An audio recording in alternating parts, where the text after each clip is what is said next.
బేల MPDO కార్యాలయంలో MPDO Anjaneyulu MPDO Mahesh కుమార్తో కలిసి మండలంలోని 31 గ్రామ పంచాయతీలోని 254 వార్డులకు సంబంధించిన రిజర్వేషన్లను పంచాయతీ వారీగా ప్రకటన చేశారు. ప్రభుత్వ ఆదేశాలకు అనుగుణంగా బేల మండలంలోని 31 గ్రామ పంచాయతీలోని 254 వార్డులకు రిజర్వేషన్లను మండలంలోని ప్రధాన పార్టీల ప్రతినిధుల సమక్షంలో ప్రకటించామన్నారు. ఇందులో 13 జనరల్ పంచాయతీలకు, అదేవిధంగా 18 ఏజెన్సీ పంచాయతీలకు పలు పార్టీల ప్రతినిధుల ఆధ్వర్యంలో లక్కీ డ్రా ద్వారా కేటాయించినట్లు తెలిపారు. ప్రతి గ్రామ పంచాయతీలో గల వార్డుకి 50% స్థానాలను మహిళలకు కేటాయించామన్నారు.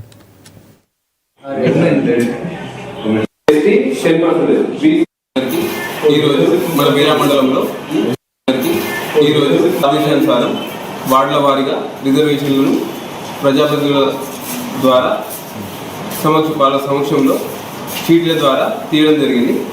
మన బేలా మండలంలో 31 జీపీలు ఉన్నాయి.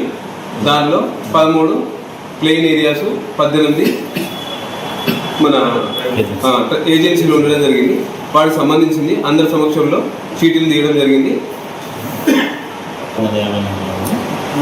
మొత్తం 254 వార్డుల వారీగా 50% రిజర్వేషన్ని అమలు పరుస్తూ ప్రజాప్రతినిధుల సమక్షంలో రిజర్వేషన్ చీటీలు తీయడం జరిగింది. Thank you. ఈరోజు మన బేలా మండలంలో ప్రభుత్వ ఆదేశానుసారం